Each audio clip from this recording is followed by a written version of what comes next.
नमस्कार दर्शकों, मैं दीपेंद्र सिंह यादव जय बजरंगबली स्टूडियो यानी JBB film studio Kota YouTube channel पर आपका स्वागत करता हूं। आज हम आपको एक ऐसे चमत्कारिक देवी स्थल पर लेकर चल रहे हैं जहां पर स्थित कुंड में स्नान करने से कई प्रकार की बीमारियों से छुटकारा मिलता है और यहां भक्त अपनी परेशानियों से छुटकारा पाने और अपनी मनोकामनाओं को पूर्ण करवाने के लिए यहाँ आते हैं। हम बात कर रहे हैं रामेश्वर महादेव मंदिर की, जो बूंदी जिले में स्थित है। रामेश्वर महादेव मंदिर के बारे में पूरी जानकारी और यहाँ पर होने वाले चमत्कारों के बारे में जानने के लिए वीडियो को अंत तक देखें।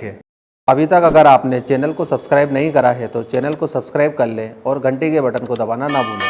पिछले वीडियो में हमने आपको झाड़ोता के देवनारायण जी के चमत्कारिक स्थान के बारे में बताया था कि देवनारायण जी के मंदिर में किस प्रकार कुंड में स्नान करने से चर्म रोगों से छुटकारा मिलता है एवं अपनी मनोकामनाएं पूर्ण करवाने के लिए किस प्रकार देवनारायण जी के दरबार में पाती लगाई जाती है। अगर ये वीडियो आपने अभी तक नहीं देखी है तो उसका लिंक डिस्क्रिप्शन में दे रखा है, आप वहां से झाड़ोता के देवनारायण की वीडियो को देख सकते हैं।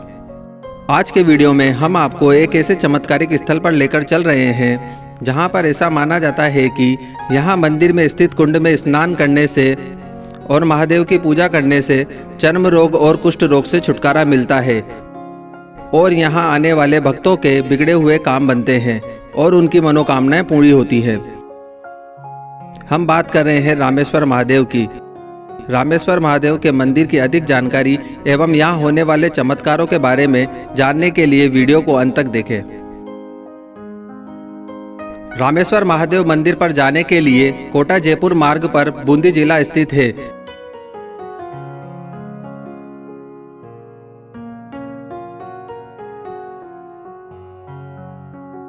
बूंदी जिले में बस स्टैंड से नैनवा रोड पर रामेश्वर चौराया स्थित है।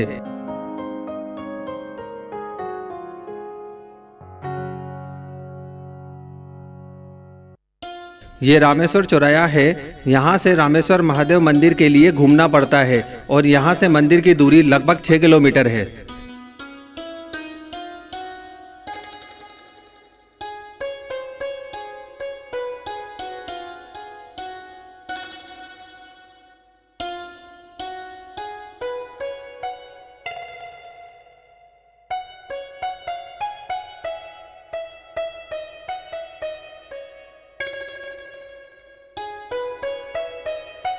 रामेश्वर महादेव के बारे में ऐसी मान्यता है कि यहाँ पर भगवान भोलेनाथ का जो शिवलिंग है वह स्वयं प्रकट हुआ है और शिवलिंग के ऊपर जो शिखर है वह भी स्वयं पहाड़ों में अपने आप बना है। किसी भी मनुष्य के द्वारा इसका निर्माण नहीं कराया गया है।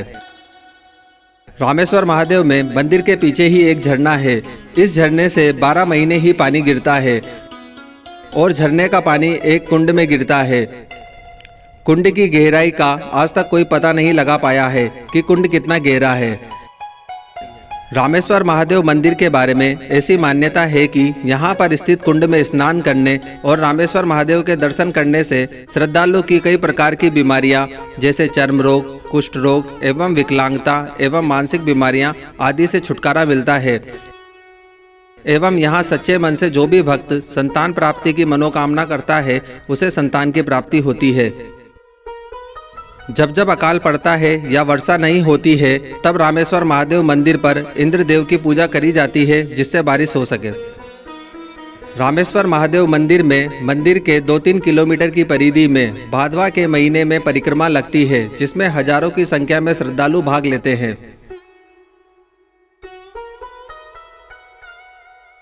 रामेश्वर महादेव के मंदिर की अधिक जानकारी एवं यहाँ होने वाले चमत्कारों के बारे में जानने के लिए वीडियो को अंत तक देखें।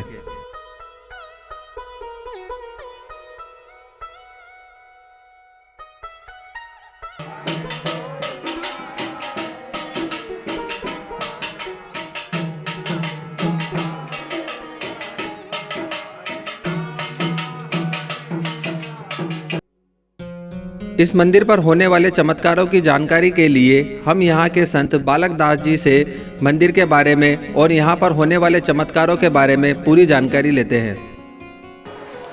ये आश्रम आदिकाल से चला आ रहा है। श्री परम प्रभु स्वयंभू श्री भोलेनाथ जो आदिकाल से जिनकी कोई स्थापना नहीं है, स्वयंभू है, उसी तरह ये आश्रम भी आदिकाल से चला आ रहा है। इसका वैसे कोई ज़्यादा लंबा नहीं है, लेकिन जब तक हम जानते हैं, जब तक हमारी स्मृति में है कि आज से लगभग 100 साल पूर्व, 90 साल पूर्व लगभग यहाँ हमारे दादा गुरुजी श्री श्री 1008 श्री किशन दास जी महाराज, जिनको बड़े बाबा के नाम से भी जाना जाता था, तो वो महाराज जी यहाँ पधारे। उन्होंने कई वर्षों तक यहाँ तपस्या करी, कई वर्षों तक यहाँ भजन किए। उसी के बाद उसी तपस्या फल स्वरूप यहाँ जो आपने सीढ़ियाँ देखी है, सीढ़ियों का निर्माण गुरुदेव श्री ने करवाया था। कई और नियम, जैसे इंद्र पूजा होती है यहाँ पे हर वर्ष, प्रतिवर्ष यहाँ पे परिक्रमा लगती है पूरे पहाड़ी पे। ये सारी कितनी परंपराएं श्री दादा गुरुजी महाराज की कृपा से या उनकी प्रेरणा से ही संभव हो पाई है। उनकी परम इच्छा थी कि हरि नाम राम धुनी हरे रामा हरे कृष्णा चलता रहे, अनवरत चलता रहे। जैसे यहाँ अखंड जलधारा बहती है, उसी प्रकार एक अखंड हरि नाम अनवरत चलता रहे, अखंड धारा चलती रहे राम नाम की। ये उनकी लगन थी, उनकी इच्छा थी, और उनकी कृपा से, उनके कृपा पात्र थे श्री श्री 1008 श्री नारायण दास जी महाराज, जो इस श्री खाक चौक विरक्त आश्रम के 30 साल तक पदभार संभाला, यहाँ के महंत रहे। और 2011 में श्री गुरुदेव का देवलोक गमन हो गया। 2012 से ही हम दास को यहाँ की लौकिक जिम्मेदारी मिली है, लौकिक पदभार मिला है। वैसे गुरु महाराज भोलेनाथ की कृपा से सब चल रहा है। और 2018 23 अप्रैल को समस्त देवतागण, भोलेनाथ, गुरुजन, सभी भक्तों की परम कृपा से, परम सहयोग से, सभी के अथक प्रयास से 2018-23 अप्रैल को अखंड रामधुनी संकीर्तन एक 51 गाँव के महासंघ द्वारा प्रारंभ हुआ। और रामधुनी प्रारंभ में अलग अलग गाँव से आते थे, एक दिन एक गांव, फिर अगले दिन अगला गांव, ऐसे 51 गाँव का एक महासंघ बना था। और उसी के प्रारूप से अखंड रामधुनी 11 माह तक चली। 11 माह रामधुनी होने के पश्चात एक विशाल महायज्ञ हुआ था 2019 में। तो 11 मई से 17 मई तक था 2019 में विशाल महायज्ञ हुआ था। उसके बाद भोलेनाथ की अनंत कृपा हुई। उसके बाद वापस रामधुनी चली आ रही है, अखंड रामधुनी हरे राम राम राम हरे हरे 24 घंटे निरंतर रामधुनी चलती है, जिसमें आसपास के सभी गांवों का, सभी क्षेत्रीय भक्तों का, बाहर के भक्तों का पूरा प्रयास रहता है तन मन धन से। सबकी एक अच्छी लगन से कार्य चला आ रहा है। ये आपने रामधुनी के लिए आपने बताया छोटी से। अब जरा सा हमें रामेश्वर महादेव मंदिर के बारे में जरा जानकारी दें। रामेश्वर महादेव मंदिर की जानकारी, वैसे तो मंदिर ही स्वयंभू है। जब से ये सृष्टि बनी है, जब से भगवान ने धरती बनाई है, पहाड़, नदियाँ, नाले जो भी भगवान ने बनाए हैं, पेड़, झरने, वो सभी के साथ में महादेव का प्रादुर्भाव है। स्वयं शिवलिंग भी प्राकृतिक है, और शिवलिंग पे जो शिखर है वो भी पहाड़ी से प्राकृतिक है। तो इसकी कोई स्थापना है ही नहीं। तो ये आदिकाल से चला आ रहा है। जब से भगवान बताते हैं कि भगवान भोलेनाथ ने भी यहाँ तपस्या की थी। पहली बात तो ये है कि ये पूरा ही चमत्कार बना हुआ है। भोलेनाथ की ऐसी अद्भुत कृपा है, जहाँ आपको 100 फीट 200 फीट नीचे पानी नहीं मिले, वहाँ 100 फीट ऊपर से झरने में पानी आ रहा है। तो भोलेनाथ की अद्भुत कृपा। और ये झरना गर्मी में, सर्दी में, बारिश में तो चलता ही है, और हर साल हर दिन निरंतर चलता रहता है। तो इतने ऊपर से पानी गिरना एक अपने आप में एक बहुत बड़ा चमत्कार है, क्योंकि ऊपर कोई बर्फ़ तो जम नहीं रहा है कि भाई पिघल पिघल के आ रहा है। ये भोलेनाथ की कृपा से आ रहा है। और वैसे कई अलग अलग कितने चमत्कार भी हुए हैं भोलेनाथ के यहाँ पे। कुछ मुख्य आपको बता देते हैं कि एक तो जो कुंड है ऊपर, जहाँ आप कुंड में गए हो, वो कुंड इतना गहरा है कि जिसका किसी को अंदाज नहीं, कितनी तैराक, वो गोताखोर भी आए, उन्होंने भी तह तक गहराइयों तक नहीं पहुंच सके, वो भी नीचे तक नहीं पहुंच सके। इतना विशाल कुंड है। और ये भोलेनाथ की कृपा से ही ऐसा कुंड है।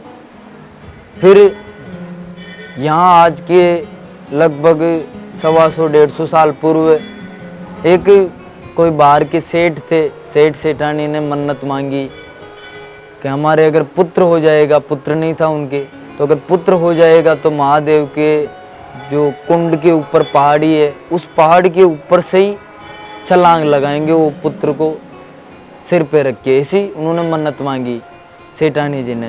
तो कुछ समय हुआ, भोलेनाथ की ऐसी कृपा हुई कि उनके पुत्र हो गया। पुत्र होने के बाद ऊपर से पहाड़ी से 250-300 फीट ऊपर से कूदना बहुत भारी बात होती है। उन्होंने देखा कि अब कहाँ कूदें, अपन पुत्र तो हो ही गया है और रह नहीं देते हैं कूदने को। तो उन्होंने कहा कि भाई रसोई कर देते हैं। तो उन्होंने 1000-1500 आदमियों का यहाँ भोजन रख लिया। उस समय तो भोजन रखा तो भोजन कत बाटी बना था, बताते हैं बड़े लोग। तो जब भोजन बनने के बाद भोग लगाने गए, महादेव के भोग लगा के वापस आए, पंगत लग गई थी, भोजन पाने के लिए व्यवस्था हो गई थी। जब पंगत में भोजन को परोसा गया तो वो सारे भोजन में कत में बाटी में उनमें लट्टें पड़ चुकी थी। तो सेठानी जी समझ गए कि ये भोलेनाथ का एक संदेश है, एक आदेश है। तो सेठानी जी अपने छोटे बच्चे को पालने में सिर पे रख के और ऊपर चढ़ी, पहाड़ी पे पूरी चोटी पे चढ़ के, फिर वहाँ से श्री रामेश्वर महादेव का जयकारा लगा के, एक जयघोष करके ऊपर से नीचे कूद गई। कितनी सारी जनता उस टाइम पे कुंड में नीचे खड़ी थी, लेकिन सबको यही लगा कि ये कब ऊपर से कूद गई, कब नीचे आके खड़ी हो गई। इसका किसी को एहसास नहीं हुआ। भोलेनाथ की बहुत बड़ी कृपा थी, इतने ऊपर से कूदने के बाद भी उनको पता नहीं चला। जैसे कोई सपना आता है, सपने में अपन प्लेन में हो और जैसे ही नींद जगे तो वहीं बिस्तर के बिस्तर में, वैसे एक सपने की भांति कि वो ऊपर से कब नीचे आए, कैसे नहीं आए, ये उनको पता नहीं चला। तो ये बहुत बड़ा चमत्कार है। ऐसे ही एक चमत्कार बूंदी दरबार से भी हुआ था।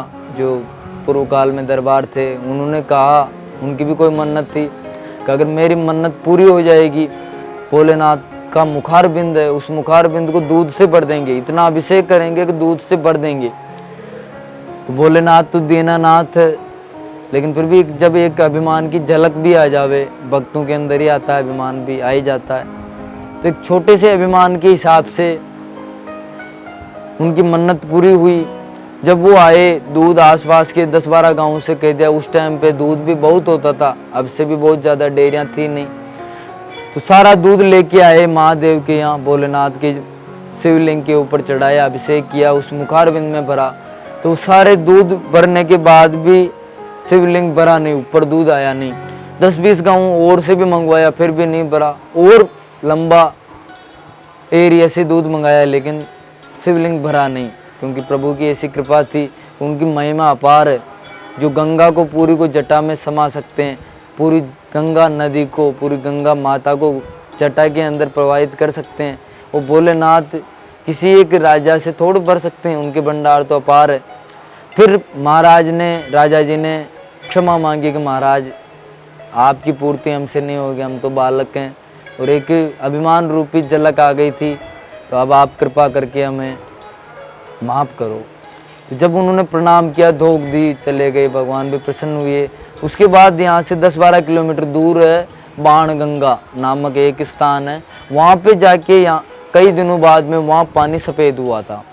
तो ऐसे कई चमत्कार हुए हैं, आपको चुनिंदा बताएं, कई चमत्कार है। हर व्यक्ति के जीवन में कोई न कोई चमत्कार है, तभी लोग यहाँ इतने भाव से, इतनी श्रद्धा से और विश्वास के साथ यहाँ आ रहे हैं।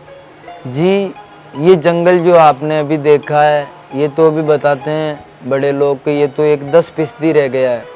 90% जंगल तो समाप्त हो चुका है, वन खत्म हो चुका है। पहले इतना जंगल, भयानक जंगल था कि यहाँ धूप की किरणें नीचे तक नहीं पहुँचती थी, इतना घना जंगल था। यहाँ इतना विशाल जंगल होने के हिसाब से यहाँ कई शेर, वन्य जीव जैसे भालू, जरख, चित्ते, कई हिंसक जानवर यहाँ रहा करते थे। तो भोलेनाथ तो प्राकृतिक है, उनकी कोई स्थापना नहीं है। तो लोग जब से जानते, जब से आते थे, तो जब चतुर्दशी के दिन 25-30-50 आदमी हल्ला गुल्ला हा वो करते हुए आते थे कि कोई भी जानवर हो तो दूर चला जाए। और हर दिन कोई आ नहीं पाता था क्योंकि शेरों का जंगल था। तो उस समय यहाँ से 2 किलोमीटर 1.5 किलोमीटर बाहर एक भोलेनाथ की स्थापना की थी सभी लोगों ने, सभी आसपास के ग्रामीणों ने, कि जब भोलेनाथ की जरेली चढ़ती है 1 महीना या हमेशा भी जो जल धारा चलती है, उस जल धारा में जल छोड़ना पड़ता है। तो इसलिए बार बार तो पुजारी यहाँ रह नहीं सकता, सेवा पूजा नित्य हो नहीं सकती, यहाँ तो केवल 15 दिन में 1 दिन आ रहे हैं। तो उस कारण से उस प्रारूप में यहाँ से 1.5 किलोमीटर दूर एक स्थापना की। वो महादेव, उन शिवलिंग का नाम है जरेली महादेव। जरेली जो शिव जी के, भोलेनाथ के ऊपर जल का पात्र होता है उसको जरेली बोला जाता है, तो उनको जरेली महादेव कहा जाता है। और उसी दौर में जब हमारे दादा गुरुजी श्री किशनदास जी महाराज विराजते थे, उस समय यहाँ पे हिंसक जानवर, शेर, चीते, ये गायों को, बकरियों को, भेड़ों को या मनुष्यों को खा जाते थे, नुकसान पहुंचाते थे। तो उस समय लोगों ने आके दादा गुरुजी से आराधना की, प्रार्थना की कि महाराज जी ऐसा होता है, यहाँ पे भोलेनाथ की नगरी है, शेर हमला कर देते हैं, ऐसा हो जाता है। तो महाराज जी ने सभी आसपास के पंचों को साथ में लेके, सभी ग्रामीणों को साथ में लेके इस पूरे परिसर में, इस पूरे पहाड़ी पे लगभग 2.5-3 किलोमीटर के एरिया में एक परिक्रमा बांधी। जगह जगह सिंदूर लगाया जाता है परिक्रमा में, और भाद्रपद की कृष्ण पक्ष की त्रयोदशी को अब भी परिक्रमा लगाई जाती है। हर वर्ष प्रतिवर्ष परिक्रमा लगती है। उस परिक्रमा में लगभग 15-20 हज़ार 25 हज़ार के लमसम भक्तजन एकत्रित होते हैं। उसी दौरान यहाँ विशाल, एक इतना बड़ा विशाल खप्पर में अखंड अग्नि का प्रज्वलन होने के साथ साथ परिक्रमा लगती है। सभी ग्रामीण मौजूद रहते हैं, आसपास के दूर दूर से कई भक्त लोग आते हैं। उसके बाद, उस परिक्रमा के बाद में आज कई वर्ष बीत गए, उसको लगभग बताते हैं कि 60-70 साल से वो परिक्रमा चली आ रही है।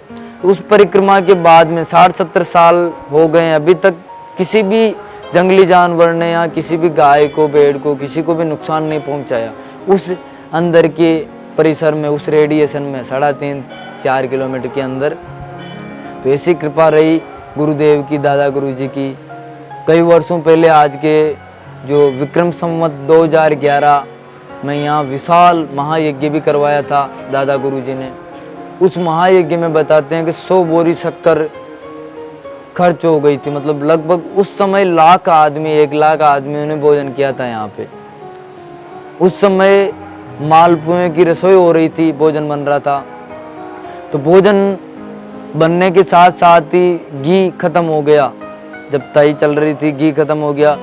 और आज के 70 साल पहले इतने साधन भी नहीं थे कि जल्दी से बूंदी जाके घी ले आवे या आसपास से घी ले आवे। घी की कमी थी। घी तो बहुत था लेकिन साधनों की कमी थी। तो उस दौरान गुरुदेव ने, श्री बड़े बाबा ने यहाँ से 5 आदमियों को भेजा कि जो ऊपर मुख्य कुंड है वहाँ से आप पीपे भर लो जल के, पानी के। तो लोगों ने सोचा कि अब महाराज जी मंगा रहे होंगे किसी काम से, तो 5 पीपे जल लेके आ गए कुंड में से। महाराज जी ने, गुरुदेव ने कहा कि इसको तई में डाल दो। जो मालपुए निकल रहे थे, घी की जगह घी से भरी हुई तई थी, उसमें जल डाल दो। लोगों ने कहा कि महाराज जी जल डालने से तो ये सारा खराब हो जाएगा मामला। महाराज जी ने कहा छोड़ो तो सही तुम। तो जैसे ही पानी छोड़ा, जल छोड़ा तय में, तो वो सारा घी बन गया और उसमें बहुत सारे मालपुए निकले। पूरी रसोई परिपूर्ण हुई। और जब 1-2 दिन बाद में जब घी आया, वापस बाहर से मंगवाया गया और वापस घी कुंड में छोड़ा, तो कुंड में छोड़ते ही घी पानी हो गया। पता नहीं चला कि यहाँ घी छोड़ा हमने, वरना घी तो ऊपर तैरता है, लेकिन फिर भी पानी में पानी मिल गया। ऐसी अद्भुत कृपा है भोलेनाथ की, अद्भुत कृपा है गुरुजनों की। यहाँ कई सिद्ध पुरुष तप चुके हैं। कई सिद्धों के यहाँ पुराने जगह, पुराने स्थल, पुरानी धुनियाँ अभी भी मौजूद है। तो इसी के साथ जय श्री सीताराम।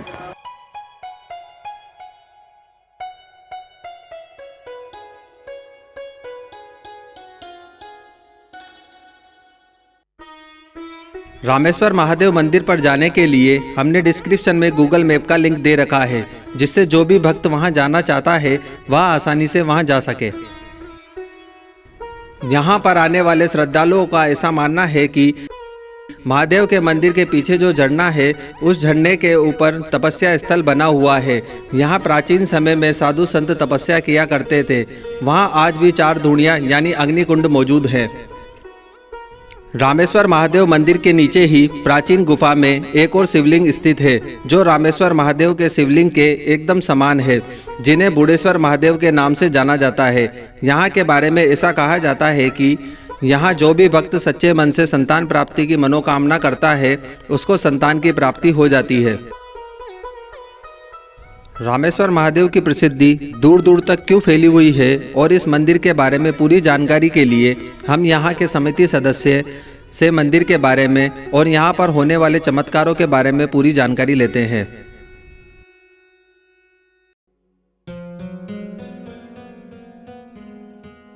ये हैं अमृत महेश्वरी जी, रामेश्वर जी मंदिर जी के सचिव जी। यहाँ के मंदिर के बारे में जो जानकारी है ये सर देंगे हमारे। प्राचीन मंदिर है, पुराना मंदिर है, मतलब किसी को ये पता नहीं है कि स्थापित कब हुआ है। जी नेचुरल है जी, सब प्रकृति की देन है, वहाँ किसी का बनाया हुआ मंदिर नहीं है। जी। मूर्ति भी प्राकृतिक है जी किसी के द्वारा स्थापित मूर्ति नहीं है। जी दूसरी अभी बात हुआ कि 14 आएगी, जी इस पे छोटी शिवरात्रि का मेला पड़ता है।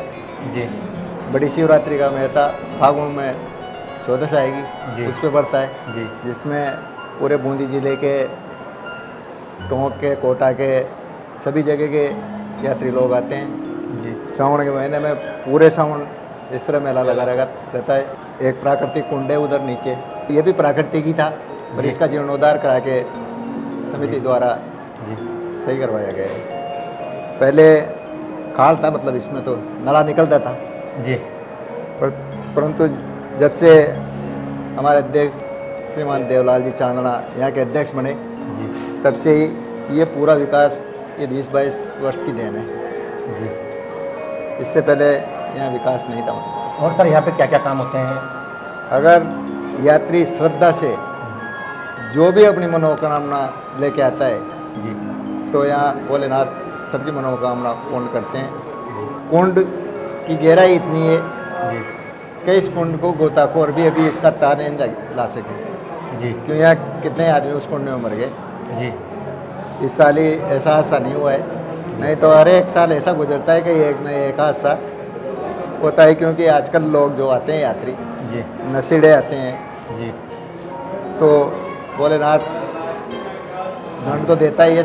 जी जी तो गोताखोर भी हमने कई बार उनको निकालने के लिए बुलाए, पर आज दिन तक कुंड की ताक तक वो नहीं पहुँच सकते। तह तक नहीं पहुँचे। गहराई का किसी को पता नहीं। साल में एक परिक्रमा लगती है, वो अभी बाद में लगेगी। जी यहाँ पे एक है जो प्राचीन मंदिर है, जी उसके ऊपर बिल्कुल ऊपर जी एक निरारी साधु की तपोभूमि है, जी जो उनकी समाधि है, उन्होंने वहीं रह के तपस्या की है।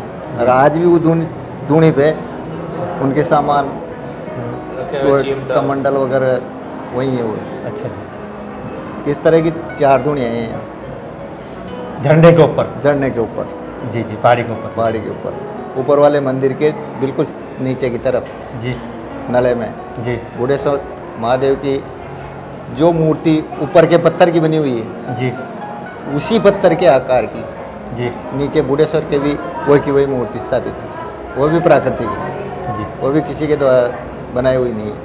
एक प्राचीन गुफा है वहाँ, जी आस्था से कोई उनके महादेव के प्रति आस्था रख कर उनसे मान्यता करे, और जिसके पुत्र वो भी नहीं है, कितनों के पुत्र भी दिए हैं, बच्चे भी दिए हैं। कोई लाइलाज बीमारी है, जी अगर उस पर विश्वास रख कर उसके विश्वास पे कुंड में स्नान करके कुंड का पानी भी दवाई का काम करता है उसका, जी उससे भी कितनी की बीमारियाँ मिटी है। कितने अपंग लोग आके यहाँ जो पैरों से चल फिर नहीं सकते थे, जी वो लोग यहाँ रह के ठीक हुए हैं। चर्म रोग, कुष्ठ रोग, ये विकलांग जो अपाहिज हो जाते हैं, जी वो इस तरह के लोग हैं, वो ठीक होके गए। पागल जो बहुत से डॉक्टरों के पास घूम घूम के इलाज करा के आगे वो लोग यहाँ आके ठीक हुए हैं। ऊपर के हुआ जो भूत प्रेत के हैं वो भी यहाँ ठीक होते हैं। बूंदी मुख्यालय से राम मीरा गेट होते हुए जी बाणगंगा, दलेलपुरा और टिकरदा चौराया होते हुए धनावा चौराया पे आओ। धनावा चौराया मतलब रामेश्वर चौराया। जी रामेश्वर चौराहे पे बोर्ड लगा हुआ है ट्रस्ट की तरफ से। जी वहाँ से फिक्स 6 किलोमीटर भोलेनाथ का स्थान पड़ता है। जी मतलब जब बरसात नहीं होती है जी तो भोलेनाथ के यहाँ वर्षों से एक बार, साल में एक बार इंद्र पूजा होती है, जी जिसमें सब गाँवों का ये यथा योग्य जी योगदान मिलता है। जी और भोलेनाथ वृष्टि भी करते हैं हमें। खाने के लिए बोरिंग खुदवाते हैं लोग, जी तो भोलेनाथ से अक्षय लेते हैं। अक्षय में भोलेनाथ पुष्प देते हैं। जी मतलब 2-3 जगह के सैंपल लाते हैं लोग मिट्टी के, जी रख देते हैं जी। भोलेनाथ के। जी भोलेनाथ जहाँ पानी अच्छा होगा वहाँ अक्षय देते हैं, खुदवाते हैं तो पानी भी आता है पर्याप्त मात्रा में। जी जी यहाँ पे आरती कब कब होती हैं? आरती सर्दी में तो सवेरे 7 साढ़े 7, जी गर्मी में 6 साढ़े 6 सुबह। सवेरे। शाम की आरती सर्दी में 6 बजे तक और गर्मी में 7 साढ़े 7। जिनकी मनोकामनाएं पूर्ण होती है जी वो लोग जागरण भी कराते हैं, भंडारा भी करते हैं। जी सर यहाँ पे यात्री कब कब आते हैं? वैसे तो अमावस्या की 14 आती है ना, जी उस पर सबसे ज़्यादा यात्री आते हैं, उसकी सबसे बड़ी मान्यता है। जी और यूँ दिल्ली में तो यात्री दर्शनार्थी चलते ही रहते हैं खूब। सावन के सोमवार में भी ज़्यादा पब्लिक आती है, रविवार को भी आती है, प्रदोष को भी आती है। जी जी पूजा में पुष्प, बेलपत्र, प्रसाद, अगरबत्ती, घी, जी नारियल ये चढ़ा हुआ में पूजा में। अभिषेक 2 तरह के होते हैं। 1 घंटे में भी अभिषेक हो जाता है, जो लघु अभिषेक होता है, जी और जो संपूर्ण अभिषेक कराना है अपन को तो 2.5-3 घंटे का समय लगता है। धर्मशालाओं में निःशुल्क रहने की व्यवस्था है, इसका कोई चार्ज नहीं लिया जाता है। जी रात को अपन कह सकते हैं? बिल्कुल रात में रख सकते हैं। रात्रि विश्राम के लिए दीवारें बनी हुई है यहाँ पे। अच्छा भोजन के लिए जी जो बर्तन दिए जाते हैं उनका समिति द्वारा न्यूनतम शुल्क लिया जाता है। जी रामेश्वर विकास समिति गठित है, जो रजिस्ट्रेशन है जी उसके अध्यक्ष श्रीमान देवलाल जी चांदना जी शोपुरिया की बावड़ी अध्यक्ष हैं। उपाध्यक्ष भंवर लाल जी यादव दबया के नए गाँव, जी कोषाध्यक्ष केसरी लाल जी यादव धनावा, सचिव अमृत महेश्वरी आकोदा, और मंत्री परमेश्वर जौहर बूंदी, ये पदाधिकारी लोग हैं। बाकी 50-60 करीब सदस्य हैं जी जो यहाँ की व्यवस्था देखते हैं।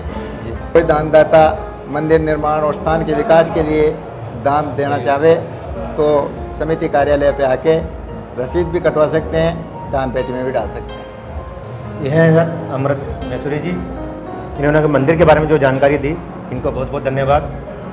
धन्यवाद सर। रामेश्वर महादेव मंदिर पर भादवा की 14 और शिवरात्रि व पूरे सावन के महीने में मेला लगता है।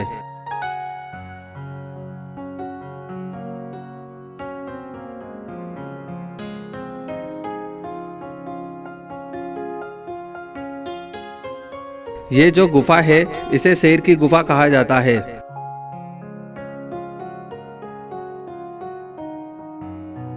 रामेश्वर महादेव मंदिर में रात में रुकने के लिए धर्मशाला का प्रबंध समिति की तरफ से निःशुल्क है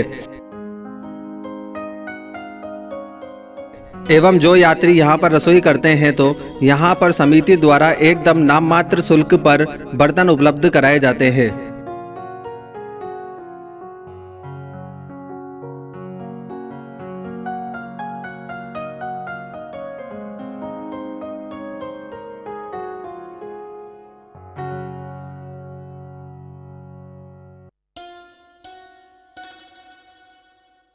उम्मीद करते हैं रामेश्वर महादेव के बारे में दी गई जानकारी आपको पसंद आई होगी।